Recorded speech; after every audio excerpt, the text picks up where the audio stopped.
So, Tokyo tomorrow, it's of course Monday midday in Japan, 10:30 p.m. East Coast. Thank you for joining. I know it's late for you, Aaron. Thank you for everybody joining. It's currently 7:30 p.m. Sunday evening here in Seattle. My name is Hiko Simon. Yes, technical issues, squirrels, everything. I saw squirrels today. I was actually, yes, walking to the Bruce Lee grave site, which some people suggested I should go and do, and I saw squirrels and interrupted them shouting out squirrel as I saw it, as I think you're supposed to do, although it was probably a little bit rude.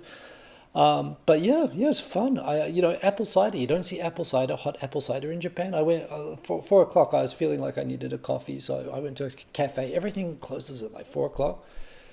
But yeah, I saw that they had hot apple cider, and it's like you never get that. So I ordered a hot apple cider. That was nice. So it's nice to do little things that you can't do in Japan. Eat lamb, have hot apple cider, so on. It snowed twice this week. It snowed on Wednesday, and we had like -6 in the morning. Like the coldest day of the year in Tokyo, it might be like -1, -2, but it was like -6 the other day, which is like, for me, as cold as I've been in my whole life. It was sunny, it was beautiful. But yeah, it is quite cold here. I am wearing the uniform, it seems, of this place, of wearing jeans and like a puffy jacket everywhere. Everybody is wearing that. But yeah. So this morning when I went to go walk over to Capitol Hill to go see a friend and have some brunch and catch up, it was yeah. I there was snow on the ground. I was thinking, did this stay there from the other day? And I realized as I went up, there's more and more snow, and actually it was from overnight. So yeah, we're having snow. Nothing like the California and Oregon like blizzards. We're not having that, but it is exceptionally cold. That said, I mean, I'm hearing actually that they have like huge Japanese gardens and cherry blossom parks and proper like hanami here in Seattle. So I am looking forward to that. It just occurred to me, I should move this lamp over here. I love lamp. That makes it a little bit vampire-ish, but yes, at least this way I can see the comments on the screen. Oh, come on. No. I paid for it. It's got a timer on here. I paid for it to not have a timer. Oh, this app is going to drive me nuts. Okay, I can deal with it, but give me a second. This is not going to be the best solution. I might go back to the solution I did last week, which is showing another window with Flipboard. I'm almost there. This does look lovely. One thing I'm also kind of optimistic about, in fact, I feel like testing now, is I believe this will allow me to play music and output audio because I'm using Wi-Fi, I'm using USB rather than mirroring, which means I can go and actually record live like Korg and stuff at the end of these shows, and be able to do that, and be able to output sound at the same time, which I normally can't do, which I must admit, I'm kind of tempted to quickly go and check. So for example, if I go into Korg, which is, I don't know where it is. You know what, I will come back to that later, but I can probably do that. I can probably output music, except that my computer doesn't have a mic jack in. So I've got to figure out how to hook up the audio to the PC. I'm sure it's just a USB thing that I can do it. But yeah, like I say, figuring things out. I actually just got back from a busy day. So anyway, lots of stuff going on. A few topics this week, not a whole bunch. But yeah, we'll go through that in a moment. Let's check out. We've got Quint Rankid, good to see you. Barry Convex, hello. Dan H, waking up at 3:30 in the morning. I am impressed. And sorry, it couldn't possibly be the show that's causing you to wake up. But yeah, Darren Schmee asking, did Seattle get much snow? Not really, just a few centimeters, and it was slushy. It melted by midday, but it was still, it's a bit like Tokyo. Apparently, it's kind of rare here, so it's kind of interesting. Yeah, Kuberstinchi, coffee is a go, cookies are a go, TT is a go, tech squirrels included. Yes, they are all the features today. I'm back. Nice to see you all. Wow. Okay. So, yes, we are live again. People had to refresh beverages. Good to see you, Ben Duncan, and everybody else. Who else did I miss in here? We've got Dead Air Indeed. In fact, I see a few names. So, did the stream go? Am I frozen? Let it go. No, I'm not going to sing. Wow, so many comments. I get more engagement when I actually just panic and collapse in a heap. So yes, let's go through again. Quinn Rankins, since I've been in the USA a couple of weeks now, am I enjoying the butter? I'm not actually having that much butter. I'm having tons of yogurt. I'm sure the yogurt that I'm having, in fact, I was warned, the person who I met from work who's yeah, expecting soon. She married a local and moved over here, and it's really, really cool. She told me not to ride the bus, and the first bus that I rode was to a place called the International District, so called because it's full of homeless people and drug addicts and is dangerous, and people tell you never to go there. And the largest Japanese supermarket in Seattle is there, and it's actually lovely, but like around it was like, whoa, I was like, this is like the most dangerous place I've been to in a long time. It's like in Japan, you never walk into, even when there are bad neighborhoods, it doesn't feel like a bad neighborhood, but believe me, you know when you've walked into the wrong neighborhood. People told me, avoid a place by I-5 with lots of like crazy people and rows of tents, and it's super dangerous, don't go near it. And I was there, I walked through it, and yeah, the bus smelled funny, and that's why my friend told me not to ride the bus, but the other buses were lovely. um, but yes, she warned me about buses and yogurt. She said the yogurt is, and I'm pretty sure they must be putting crack in it or something. I mean, the ingredient list is just not natural. It's like 50% sugar. It tastes like cheesecake, as I've mentioned before. So I'm having lots of dairy products. I'm having lots of yogurt, milkshakes when available, and so on. I'm enjoying, but not actually that much butter. I'm having peanut butter, but the bread is like the thin sandwich bread, which you toast it and it comes out like burnt crackers. It's like dry, and I want thick bread. So I did find proper bread, Japanese style bread, thick bread at the supermarket. But that's the biggest thing I'm missing. It's hard to find thick sliced bread here in Seattle, and you need that for the butter to taste good. I don't want butter just on like a kind of a charcoaly cracker. I want it to be on proper thick bread. So yeah, but I'm finding my dairy needs are all being met. We're not in the topics yet. I just talked for 5 minutes about homeless people and yogurt. Thank you, Quinn Rankett. Greg Holton, yes, rebooting work. Thank you for the advice. Um, yes, Dan H. Who would have thought of all the companies, Hitachi is going to go on a hire spree in the US for 30,000 for digital strategy in the next 3 years. I haven't seen that news. I know Hitachi. I have thoughts. I have thoughts. Hitachi has been one of the forces in Japan that has been slowing down and suppressing digital transformation because they make a ton of money off selling legacy IT tech, and they have opposed adoption of cloud by government and banking customers. They have had the opportunity to retrain their workforce, and they have not. And the idea, the notion that they're going to make up for that by hiring in the US, well, obviously not to come to Japan because they pay them like less than a quarter of the average wages that they would need to be able to attract people. The people are all there in Japan. They have over 100, they have 1,000 subsidiaries and like 100,000 employees. We train them. It's all free. The training, I've been taking cloud certification, digital certification classes. That's what I took yesterday. It's free. Just go do it. Like, oh, I mean, I hope they do it in a way, but I don't see how they can do it. Thank you for the update, Dan H. I'm going to go look that up, but how are they going to go on a hiring spree for 30,000 digital strategy jobs? Oh, yeah. They should focus on training people in Japan and helping Japan catch up. But anyway, I guess they're doing that.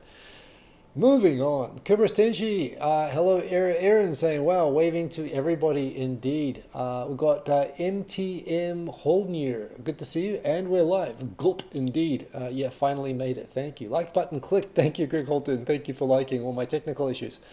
PB. Great to see you. Mathieu Fontaine Sur. I'm in Seattle now. Yes, I am. I'm only here. I'm here for a trip, but it's a 5-month trip. So quite a long time. I'm experienced. It's my first time actually living outside of Japan as an adult. Pretty much since I graduated university, I've only lived in Japan. I've only worked in Japan, save a 3-month stint of programming training in Amish country in West Pennsylvania in 1999.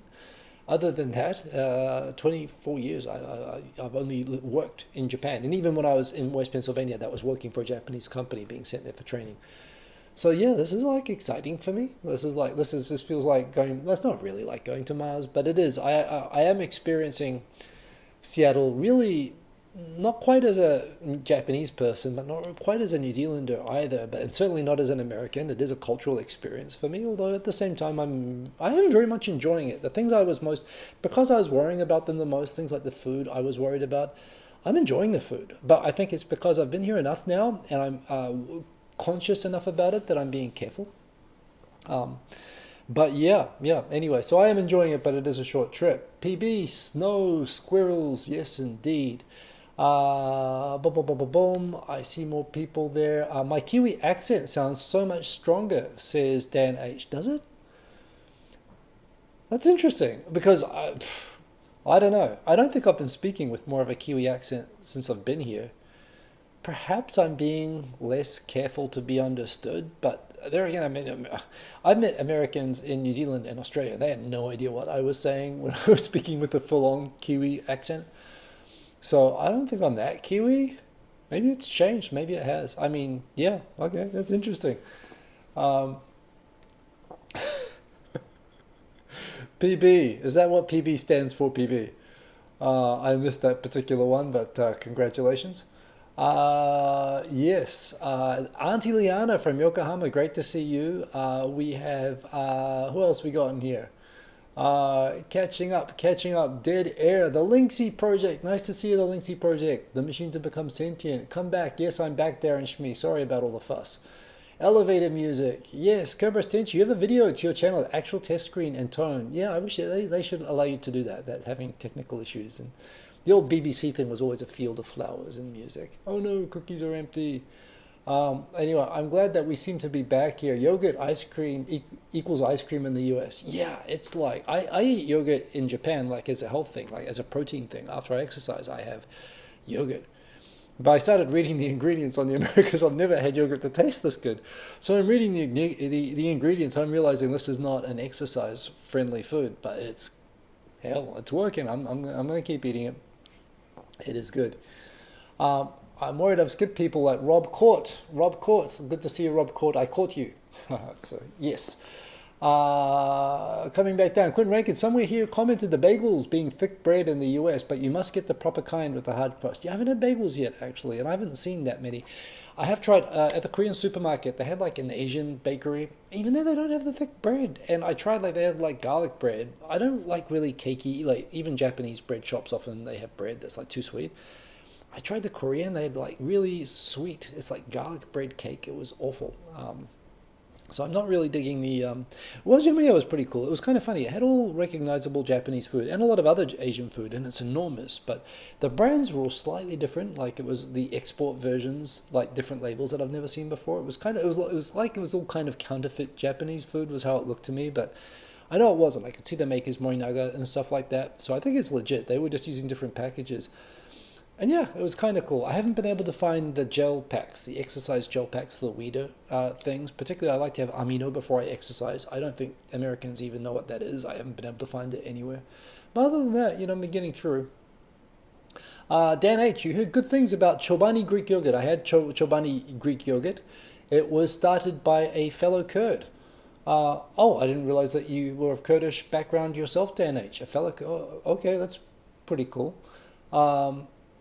And so yeah, I've seen Chobani. I've tried it. It was good. But then I tried Elenos, and my brain just exploded. Like I say, I'm pretty sure they're smuggling illegal substances in that yogurt.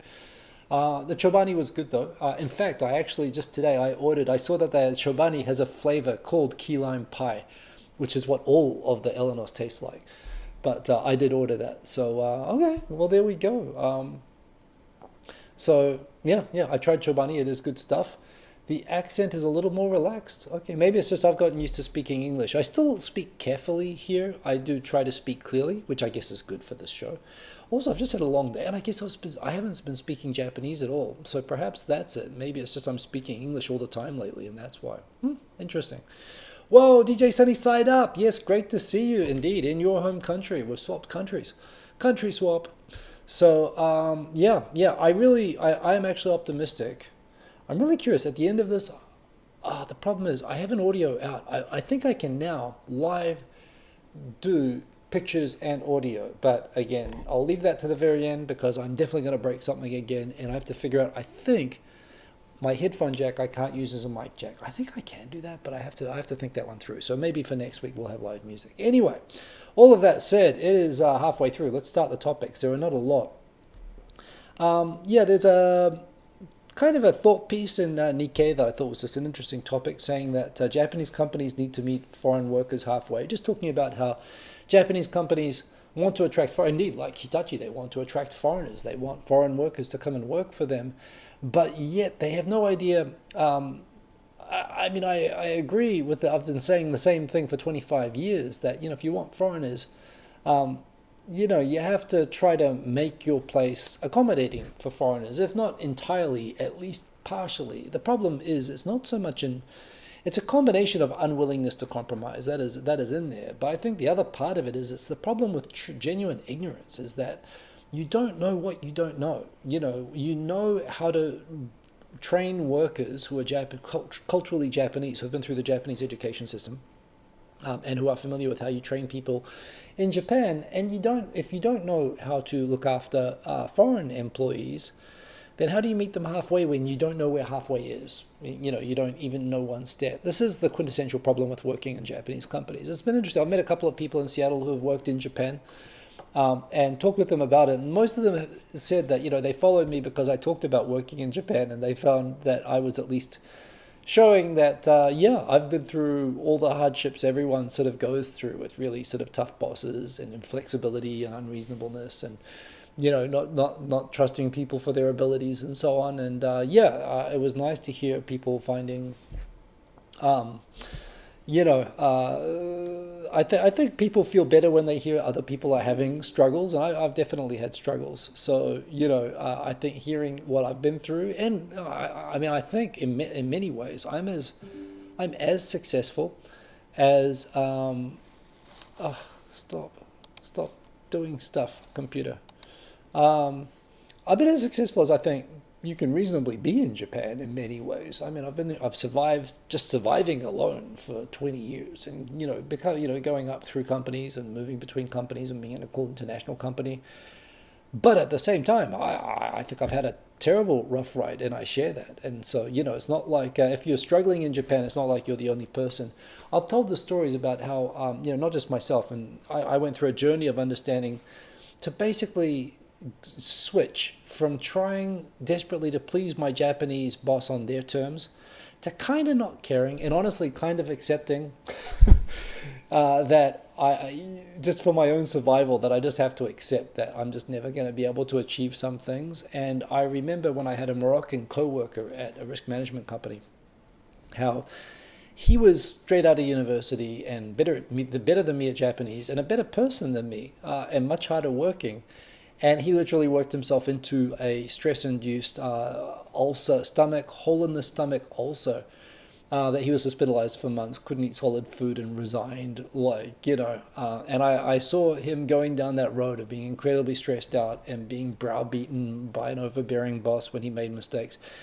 I said, dude, you just have to seriously step back and focus on preserving yourself. And it was because it's always the case, even with Japanese people, it's the nice people who get it the worst. And honestly, I had to make some conscious decisions to not try so hard sometimes, which is against my own beliefs. But yeah, in terms of meeting workers halfway, obvious things that should be obvious. If you want foreign workers, pay for them to come over. Remember that, it's better now than it used to be. I mean, it used to be nuts, but, consider that they can't rent accommodation like normal people. Think about their life situation. Think about the fact that, they will have holidays, times of year that they will want vacations, or that they will have family, commitments. Consider the fact that they're not used to being raised in a total, senpai kohai situation. Again, really call up Rochelle Kopp is really the advice. What her business does is so rare, but the way that it coaches businesses on understanding the needs and expectations of foreigners, and vice versa, to avoid the inevitable hilarious cultural misunderstandings that always happen in businesses, is what that is really all about. But yeah, I think while the person they're saying that Japanese companies have to try harder, and they should all go and hire someone like Rochelle, that's true, but they can't really, they don't realize that they have a problem until they've screwed up. And even when they're screwed up, usually, they don't know what to do about it. So, yeah, I think it's a really hard problem. And I think as a foreigner going there, I would say it's getting better, but you still have to be ready for dealing with all of that. And look up Japan Business Time. That's exactly what we talk about most of the time on that. DJ Sunny Side Up loves the surfing shirt. I like the surfing shirt too. I've been wearing, yeah, I optimistically just bought a few like long sleeve shirts thinking, I'll only need it for a month or two and then it'll be warm and sunny and I can just wear t-shirts. I actually brought even like workout, like tank tops and stuff, which I have not had a lot of use for in the minus, in the sub-freezing temperatures and snow. I've been recycling my very few shirts, long sleeve shirts. But yes, I quite like this one. Thank you, DJ Sunny Side Up. Yeah, we've got Quinn Rankid. Any sitcoms in Japan about foreign workers? There are not. I think there could be. But again, people just don't even understand. And I think it would actually be really helpful to have something like that because, again, the problem is you can't empathize with something you cannot comprehend. And I'd like to think that there could be ways, I mean, it's a big thing in a multicultural country like America that you have all these TV shows, Perfect Strangers, yeah, about immigrants coming and, come think of it, I mean, it probably wouldn't pass nowadays. It would be seen as kind of racist and patronizing. It used to be, maybe it's more of an 80s comedy thing to make fun of immigrants, but, they're making fun of immigrants in an empathetic way, although you probably wouldn't get away with that nowadays. Oh, yeah, and that's what would happen. People would get upset, and it would inevitably fall into racist tropes. Yeah, maybe not such a good idea. Although I would be for it, Quentin Rankit. I really think it actually, because this is the thing, it does make you think, oh yeah, there are foreigners and they do get into these situations and you can actually raise that, yeah. But of course, you know how Japanese TV goes when they have foreign characters. It's always broken Japanese and, not separating rubbish and taking shoes off, I could see all the ways that would go very badly, but yeah. Wingstar, good to see you, Wingstar. Long time no see. Wow. Okay. Yeah. Great to see people, especially in the new time slot and the new time zone. Hopefully people are starting to discover the new time. This is going to be except we have daylight saving because we're in America. So in March, we're going to have daylight saving. I'm not sure what's going to happen. It's probably going to change by an hour at that point. I can't go earlier. I can go later. So maybe if it goes later, I'll figure it out. I'll figure it out anyway. But for now, I'm in this time slot. So yes, good to have you. Looking refreshed. It's just awkward lighting. Yeah, no, believe me, I have deep lines across my forehead from all of the IT troubles we had at the start of this. Next topic, a simple one. I've already, I've been catching up with a couple of former co-workers and someone reached out on Instagram, which is really nice. It was nice and actually I've now entered in a bunch of running competitions through that. It's really nice. If you're in Seattle, my weekends, other than now some running competitions, are pretty open. And, if you're around, either individually go for a coffee or I would really like to do a meetup. I've done a meetup before and there were just a couple of people showed up and it was actually kind of friendly. But if you're in Seattle, let me know. I would love to do a meetup at some point. So I put something out on Twitter the other day and there wasn't any reaction to it. So maybe there just aren't that many people around. But I'm thinking about penciling in a date. I can handle nobody. I've been thinking, actually, I've been spotting in Fremont, there's a place called the Kangaroo and Kiwi, which seems to have a lot of New Zealand and Australian food, which sounds like I want to go. Maybe it's a good excuse to check that out. The worst case is I can just eat a meat pie and go home if no one shows up. But maybe Kangaroo and Kiwi in Fremont, like a couple of weeks from now, I might do a meetup if people are interested and able to come anyway, who are in West Coast. And of course, definitely in my plans while I'm here, maybe more towards summer to travel a little bit within America, at the very least to California. But I am planning to do some travel as well. So, maybe I'll let people know in advance if I'm going to be going to other states or whatnot. What good is traveling if you don't actually see people who are here? So, quick thing about that anyway. I am in the US. Yes, Wingstar. I'm in Seattle for 5 months. Working. So yes, indeed. If I go to New Jersey, okay, if you ever come to, let your brothers and sisters know. I don't know what that means. DJ Sunny Setup hosted your first producer sample challenge. Oh, wow. Was that on your YouTube channel? I want to check that out. I at my work, because I'm from a big American company, Now I'm in Seattle where there's like tons of people. There was like an interest group on music producing, and I showed up to it, and they were doing a sample remixing challenge.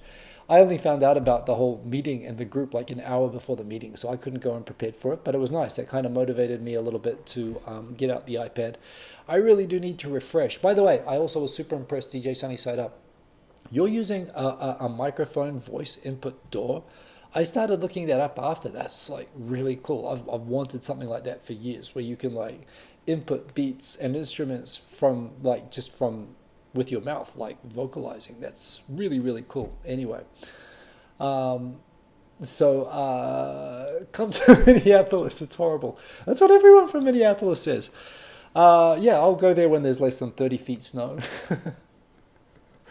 Yeah, well, I don't know. I mean, I must admit, I am actually morbidly curious to go to Cleveland, just because the comedy tropes about it are so good. Another interesting one here. Yeah, I'll meet all the whānau, the extended family. Whānau is a New Zealand word. Yeah. If I get to New Jersey, not on my immediate plans. I must admit, I would love to go to New York, but yeah, I am thinking my mental model is California, and if I can time to go see a proper rocket launch, I'd really love to go to Florida or Texas and see a big rocket go. But yeah, I'm open anyway. So particularly in June, that'll be on the cards. This is interesting. So yeah, there's been a Mr. Beast, of course, showcasing. If you go watch any of Mr. Beast's most recent videos, they now have multi-track audio, just like Japanese. You can flip the audio for the channel, and they've got all these people to dub his videos. I mean he gets like 1 billion views on every video, so of course they're using him as the launch for it. But yeah, they have real-time dubbed videos of his videos, and they're talking about they're releasing this like beta, like slowly through creators. Like, hurry up, give it to us. The thing about doing a show like this is, yeah, captioning, writing down accurately, or even the auto captioning is not accurate, so you have to fix that, and then translating that. Even when, without any lag or slow down, when you understand everything, which is the case when you're saying something, to caption and translate takes like 4 to 5 times, a 1 hour long video would take about 5 or 6 hours work, realistically. Which is why on shorter videos I used to do captioning, but like even for a 5-minute video, that'd easily be like an hour of work, and it would be pretty exhausting. However, if it's dubbing myself, if I put on earphones and listen to what I was saying and just like said the same thing in Japanese while I was listening to myself, remembering what I said as well, so I'd be able to dub myself pretty much in real time. I could totally do this in Japanese, and it would only take the same length of time as the show again. And actually, and I've talked about this before, I've wanted this for years. I've talked about this on the show. When I was in Eastern Europe, I used to love how they would have Baywatch in Italian with an old Romanian man dubbing in Romanian over Pamela Anderson, who herself was speaking in a high-pitched Italian voice. They know how to party in Eastern Europe, but that is a model for like how to YouTube. I thought was always like a really, really great way, of making it very easy to make multilingual content. And I would totally dub my videos in Japanese if we can do that. So I'm really hoping that this rolls out. I think this is actually, it's one of many things that I'm like, why hasn't YouTube done this sooner? And why isn't it available now? I realize they're so big, it's hard to roll things out. There's another thing in here on YouTube rollouts coming up, but I think that'd be pretty good. Yeah, back in the comments, posted highlights into YouTube, says DJ Sunnyside up. I will check that out. You don't have that technology. You're just humming along. Oh, you were just humming while you were playing. Okay, I thought you were actually inputting like that. I was like, whoa. And there are tools coming out, particularly AI music DAW tools, which will allow you to start like if you look it up, there's a tool called Doubler, which lets you literally beatbox, and you can train it to recognize sounds as certain types of inputs and actually literally beatbox a proper drum machine. It's really cool. Quinn Rankin, now might not be the time to travel to Ohio. Well, I understand, at least in Cleveland, when the river is on fire, it stays warm, at least around the river banks, for a period of time. Oh, yeah, of course, they had all the toxic spills. Well, yeah. I mean, only makes it slightly worse. Yes, I saw the news about that. Believe in yourself. Great to see you. Yes, please remember to listen to Erin. She knows what she's talking about. I do appreciate it. It's the only thing I do the videos for, so check that out. Other topics, not a lot of topics. Yes, this was the other big one. Again, I don't understand. I've never understood how, setting up a podcasting platform. Oh, that was not what I wanted to do. Boom. Setting up podcasting, like you always have to pay to set it up, even though it's an audio file that like maximum like 100 megabytes or whatever. And yet we send, YouTube lets you upload up to like 10-hour long or 11-hour long 8K 360-degree, videos. You can upload absurd amounts of data onto YouTube. And yet audio only podcasts they've never supported. I mean, you have to put an image on it and upload it as a video, and it won't be compatible with podcasting subscription tools. And I always just thought it was bizarre that YouTube didn't offer podcasting as well as video.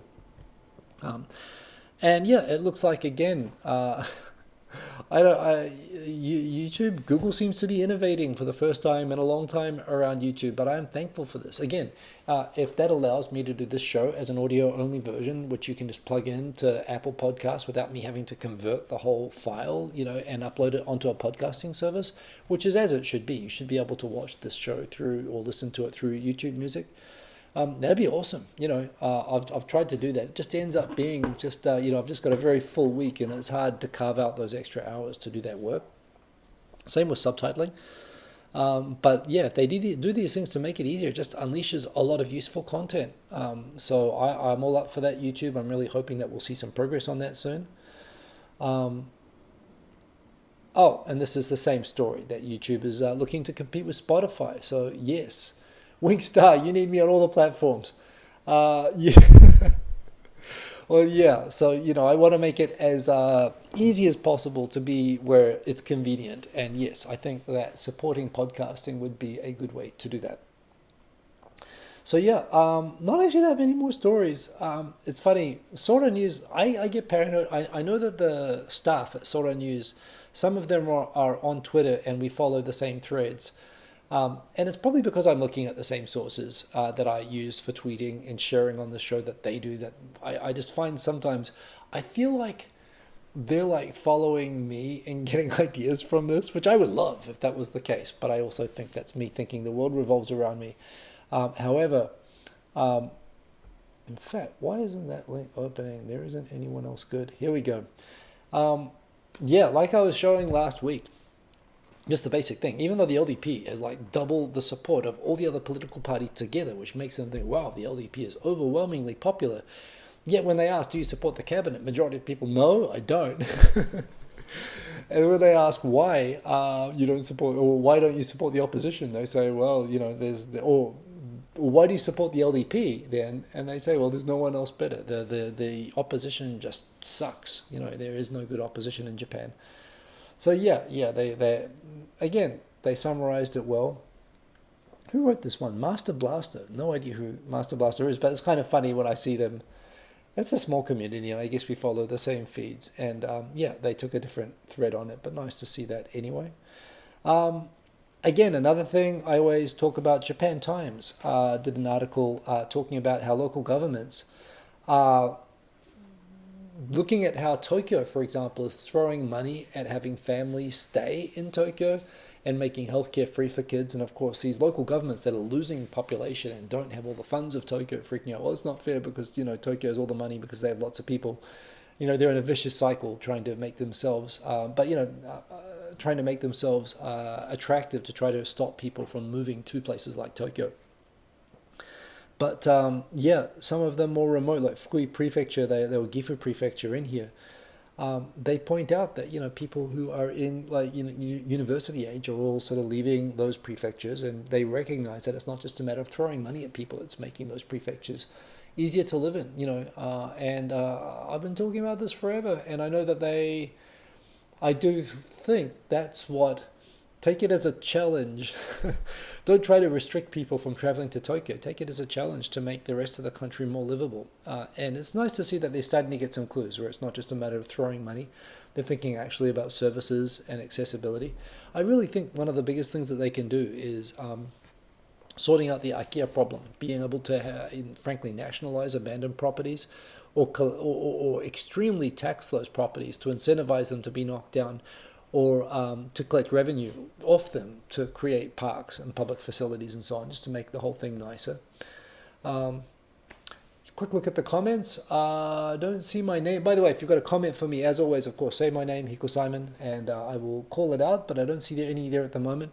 Yeah, I was in a really dodgy neighborhood yesterday. It was, yeah, it was good. Now I know what a bad neighborhood and a bad bus looks like. The other neighborhoods actually are nice. It is great to get out of downtown. I'm slowly building up. Now I'm using public transport. I'm not using Uber again. I was shocked how expensive that was.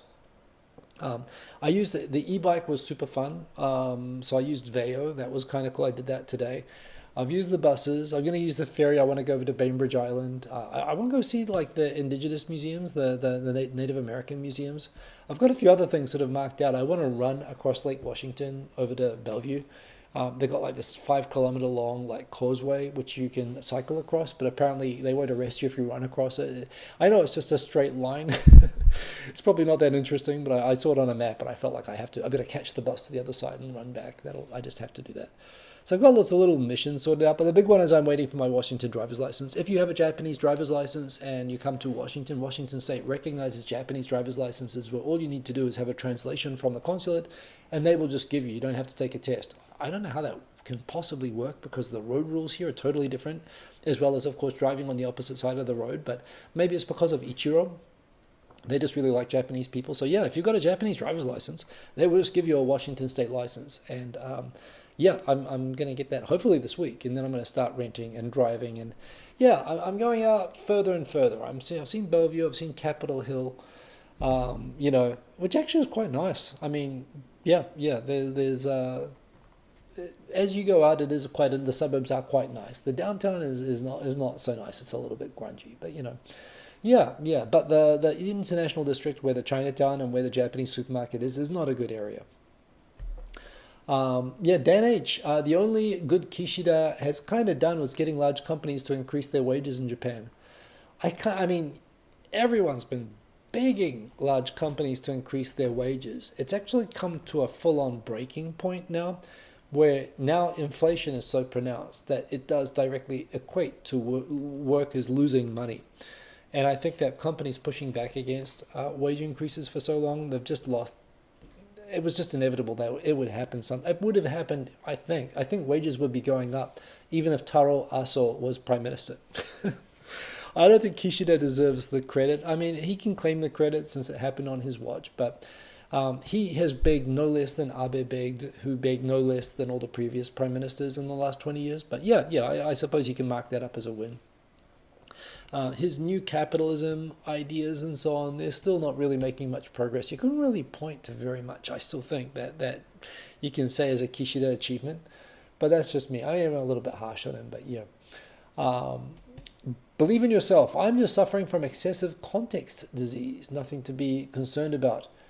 I'm sorry to hear that. I hope you feel better soon. Have you ever mentioned how good beef patty sandwiches are? No, you haven't, but beef patty sandwich is like a hamburger in like a sandwich. I could see how that could work. I'm trying to be. Have I had good pho in Seattle yet? Asked DJ Sunny Side Up. Yesterday I went to Pho Buck, which is in downtown. I had banh mi. I love banh mi so much. I had a banh mi a couple of weeks ago. Generally, if I go into a Vietnamese place, I'll go straight for the herbs and meat and rice, or the banh mi before I go to the pho. But I had chicken pho yesterday, and it was really, really good. So there's another thing. Vietnamese is now increasing in Japan. There are tons of Vietnamese people suddenly in Japan. But still, there isn't as much Vietnamese food around as I would like. I love the fact that you can get Vietnamese food everywhere here. I would actually go so far as to say, of all the Asian foods, of all the foods of any country, I think Vietnamese food would be like in the top 3 countries' cuisine in the world.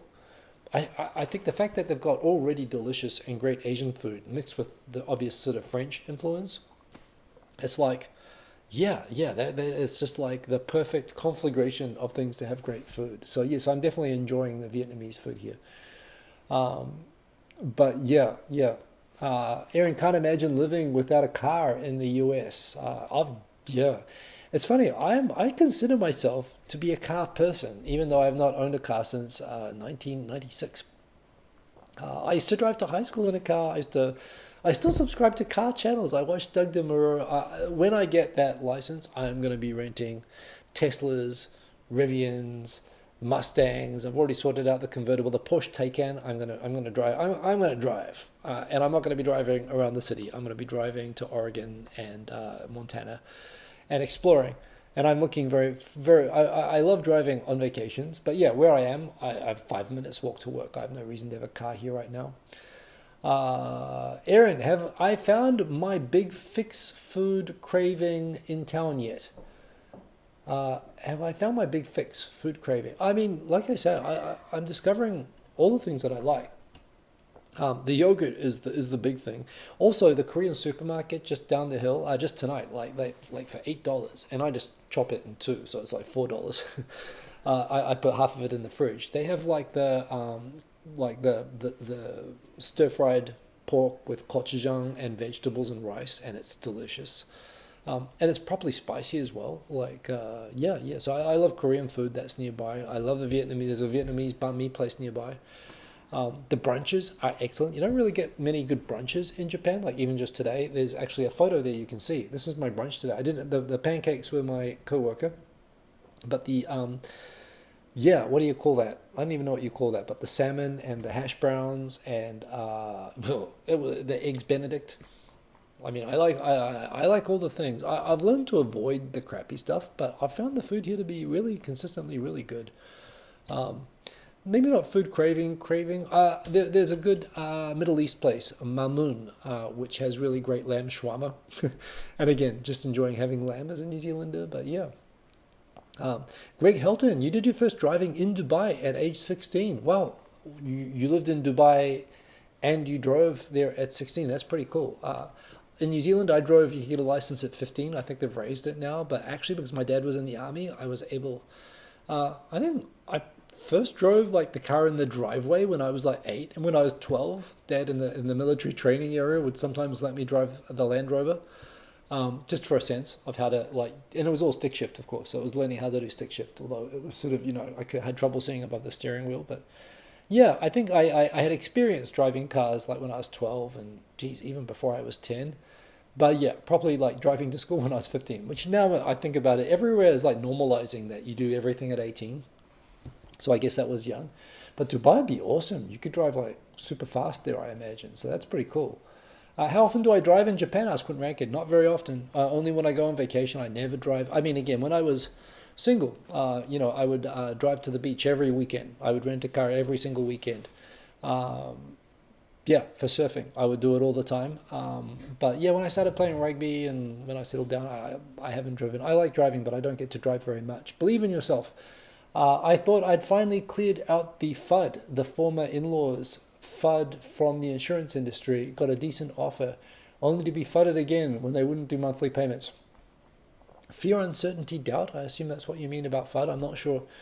But yeah, sorry you're having problems there anyway. But yeah, what can you do? Odie Jr. catching me at the end. I'm glad that you caught us. Still good to see you. Bada boom, indeed. Yes, good to see you. So yes, that was my brunch. I'm very much enjoying the brunches and the apple cider. I'm just liking, I guess at the moment I'm still enjoying the stuff that I can't really get easily in Tokyo or not regularly, that I like. So yeah, the sweets, I haven't really gotten into the chocolate bars. I've deliberately avoided that a little bit. I'm enjoying that you get chocolate mint everywhere here and it's not seasonal. It's here all the time. You can even get like chocolate mint sugary chocolate. In Japan, when you get like protein bars, there's no sugar in it. It's for exercise. Japanese are not into sugar. But here when you get a protein bar, it's like a cross between a Mars bar and a protein bar. So yeah, it's got like 20 grams of protein, but it's also sweet. It has a lot of sugar, which I guess takes off some of the health effects, but it makes them taste better like the yogurt. So after if I work out, I am probably having more sugar than usual, but yeah, I'm under, my weight is actually under control. I did do one thing. On Friday, I ran to a kickboxing class. And showed up there late, and it was cold, and I didn't stretch, and I started kicking too hard, and I didn't fully pull. It's more I strained a calf muscle. So I've been limping around all this weekend. I could walk. Today was okay. I could walk, but I've got a race next week. So I've been over exercising. I've been exercising every day without having rest days, so let my body recover. But again, since I'm here and I've got a gym and I'm now living on my own, it's Yeah, I've been exercising too much, but the body just reminded me to give it a break. But as a result, I'm like as fit and healthy. I'm actually underweight. I came to America and I'm underweight and I'm eating well. Although I'm eating well mainly by not eating too much at night. I'm enjoying lunches. But yeah. So I think that's all the topics. Is that it? That is it. So we're actually kind of on time in spite of all the technical problems. Didn't have a lot of topics tonight. I would like to do music. I have, as you see, I've got the whole hookup here. I've just got to figure out how to feed in the music into the computer. And I'll get this set up that I probably will start doing some more music stuff. I definitely do want to do that. That's been one of the goals for when I'm in Seattle anyway. Rest day is very important indeed. Find a good dentist, says Quint Rankin. Yeah, I wonder, I think though it'll be cheaper in Japan. I went to a dentist before I came here. So hopefully I won't need that sort of a thing. I'll be careful anyway. But yeah, people, well, lots of people driving at 16. I think you can do it. It's just, it's not so much that you're technically able to drive when you're 15 or 16, but you do really dumb things. I did some dumb things. I thought it would be cool. We didn't, drifting wasn't really a thing yet, but rally racing was in New Zealand, was hugely popular. And it was, I remember there's a wet day in front of the school. And me and my 1970s British Triumph, like sedan, a Triumph Dolomite, on the corner, the road was really slippery. And I thought, you know what, boom, floored it, got the car up sideways and turned into it. So I was drifting, well, literally, but it was like a rally, sort of a drift turn. And I did it on purpose with someone in the car in front of my school. But of course, I couldn't control the car and it flew around backwards and destroyed a bus stop. And then an old lady, I didn't hit anybody, thank heavens. It wasn't, it was after normal school hours, but then an old lady came up on the window and shouted at me and said I was driving very stupidly. And she was right, because I was 15 years old. I shouldn't have been given a driver's license. But it was fun. So yeah, people do things. Anyway, Wingstar, Seattle is the capital of grunge music. Yes, when again in the 90s in New Zealand, it's funny, they would label the Seattle sound as alternative music, which as someone who likes like hip hop and drum and bass music and club music and EDM, which I couldn't find, there'd be like a tiny section of that in the corner, and the rest would all be alternative music. And I would say I don't see what's alternative about it. But yeah, the Seattle music scene. Smashing Pumpkins, Pearl Jam, Nirvana. Were they all from Seattle? I mean, certainly that sound was from here, and it dominated. And I actually, now I look back and I appreciate it a little bit more than I did at the time. But yeah, indeed, a lot of stuff here. I mean, there's tons of interesting stuff here. So Mix-a-Lot came from Seattle, so there we go. Uh, Yeah, but Kerberos Teishi, I did dumb things when I was 16. I drove halfway through Germany on your 120/50cc, limited to 80 kilometer hours of bike in a thunderstorm. Hope you went on the Autobahn. I've heard it's actually really dangerous to go on the Autobahn. East Germans used to do this a lot, apparently. They'd go on their Trabants onto the Autobahn and they'd go immediately into the fast lane. And when the other cars are going 200 kilometers an hour, different speed, there are a lot of collisions like that. But yeah. Anyway, Bruce Lee. I did go see the Bruce Lee gravesite, DJ Sunny Side Up. I've been getting around, but anyway, I'm still loving life here. I'm gonna probably bring some music into the show, slowly upgrading. You can see now I've got the iPad going. Thank you for your patience at the start of the show with the technical issues. It's great to see you all. I know it's late for Aaron. Have a good night, everybody. Stay safe. Don't get the Rona. I'm amazed. I actually again touching all the wood, but not masking. I think being careful, but not being stupid. But it's not as I had this idea that everything in America was like coated in COVID. It's not quite that bad. So that's a good thing as well. But do stay safe, everybody. Have a good week. Stay warm if you're in a place that's cold. Stay cool if you're in a place that's hot. And I'll see you next week, same time, 7:30 p.m. Pacific time, 10:30 p.m. Eastern time, and 12:30. 12:30 or is it 1:30 Japan Standard Time? I should check that. It's 1:30 now, so 12:30 Japan Standard Time. I'll see you next week. And boom, see you later. Peace. Any stream, which I have to do manually on the screen. See you later.